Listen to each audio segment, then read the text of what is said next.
If you like this video, please hit the red subscribe button. In the late summer of 1964, a sense of quiet anticipation filled the air at the Brooklyn Army Terminal in New York.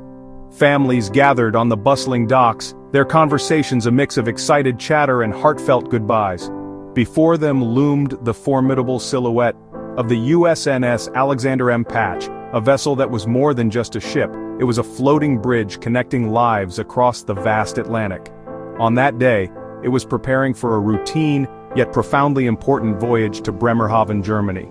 The passengers were not seasoned sailors or hardened adventurers, but rather the dependents of American servicemen, spouses, children, embarking on a journey to reunite with their loved ones stationed overseas during the Cold War. They carried with them the hopes and dreams of a life in a new country, unaware that their simple transatlantic crossing would soon become a harrowing tale of survival. The Alexander Patch belonged to a unique class of vessels known as troop ships, a vital artery in the circulatory system of global military presence. These were not luxurious cruise liners designed for comfort and leisure. They were utilitarian, built for purpose and endurance, tasked with the solemn duty of transporting soldiers and, in this case, their families to distant shores.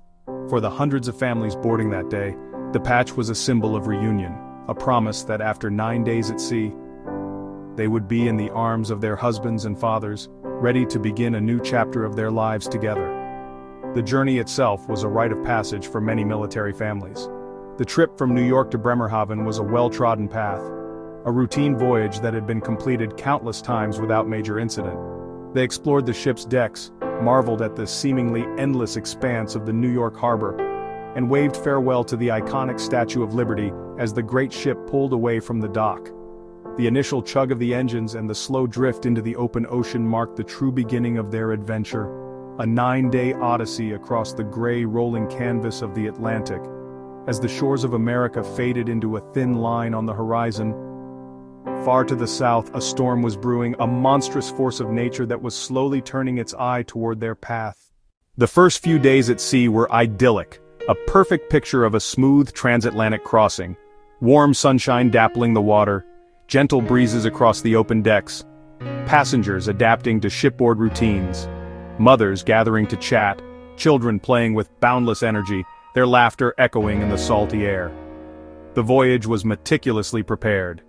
Before leaving port, the ship was loaded with provisions. The powerful engines deep within the ship's hull were checked, the navigation equipment on the bridge was double-checked, lifeboats were inspected, emergency drills were planned, and the ship's hospital was fully stocked and staffed. The captain and his officers charted a course for maximum safety, a route proven reliable over countless prior journeys.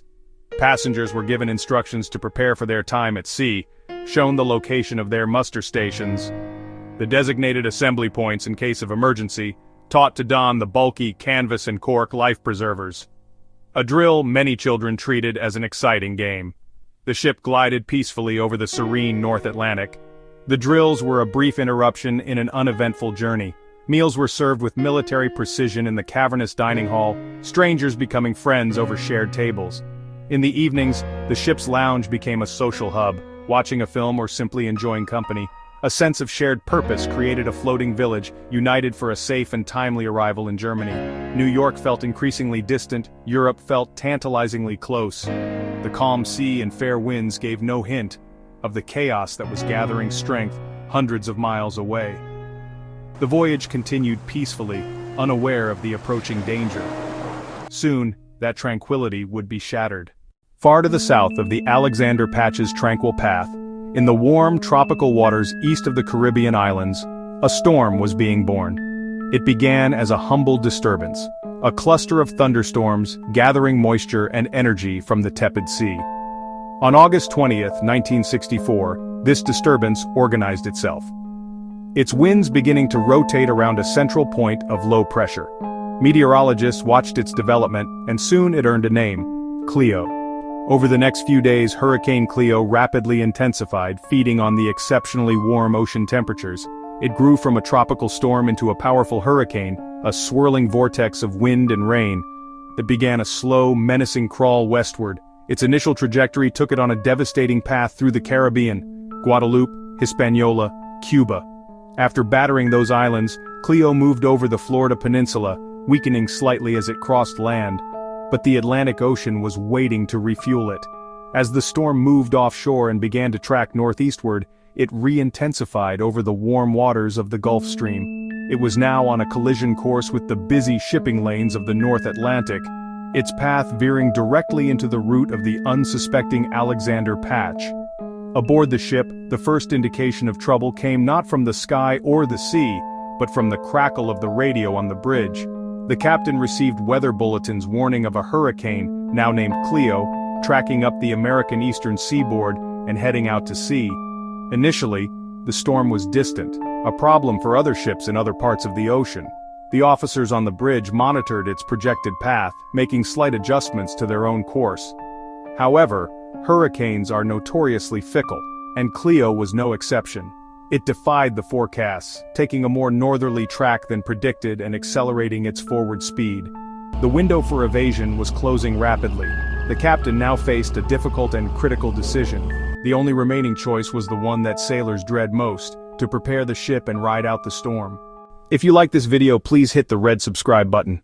The change began subtly. The gentle, rhythmic rocking of the ship gave way to a more erratic and jarring motion. The sky, once a brilliant blue, turned a bruised, ominous shade of gray. Passengers were ordered to return to their cabins, to remain there for their own safety. The crew moved with practiced urgency, their faces grim as they battened down the hatches. Then, the hurricane hit, a relentless escalating onslaught. The ship climbed mountainous waves, the bow pointed into the churning sky, then it crashed down with a bone-jarring shudder. The sea was now a violent, chaotic enemy.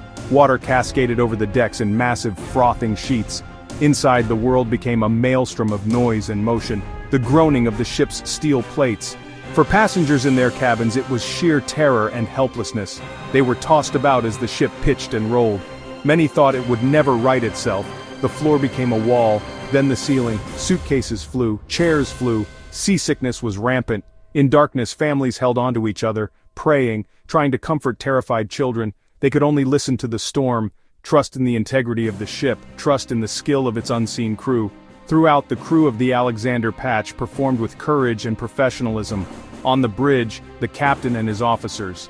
They fought to keep the bow pointed into the oncoming waves. In the engine room, engineers worked in sweltering heat.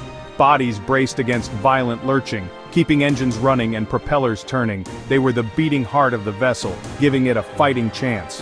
They faced fear, but duty overrode it. They were sailors. This was their ship, their responsibility. They would not let it, or the people aboard, be consumed by the sea. For what felt like an eternity, but was in reality about 12 agonizing hours, the USNS Alexander M. Patch endured the full fury of Hurricane Cleo. As the hurricane moved past, its intensity began to wane. The wind's shriek subsided to a mournful howl. The chaotic motion eased into a heavy, predictable swell. Cautiously, the crew emerged to inspect the damage. The ship was a wreck. Lifeboats torn from their davits, railings twisted and bent, decks littered with debris. Yet miraculously, the hull was intact, engines still running, the ship still afloat. The Alexander Patch, battered and bruised, had survived. The captain's voice over the PA brought relief and reassurance. Passengers left their cabins, emerged into corridors of disarray. The ship was a mess, but a sense of shared survival bonded them. Strangers helped clean up, shared stories, checked on neighbors. A collective sigh of relief washed over the vessel. They had faced the Atlantic's worst, and come through together. When the Alexander M. Patch steamed into Bremerhaven, it was a sight to behold. Its battered appearance spoke volumes. Families waiting on the docks watched, overwhelmed with emotion. Reunions that day carried extraordinary significance. A simple crossing had become a life-altering event. For passengers and crew, the 1964 voyage was etched into memory. If you like this video, please hit the red subscribe button. A reminder of life's fragility, nature's fury, and the strength of ship and crew.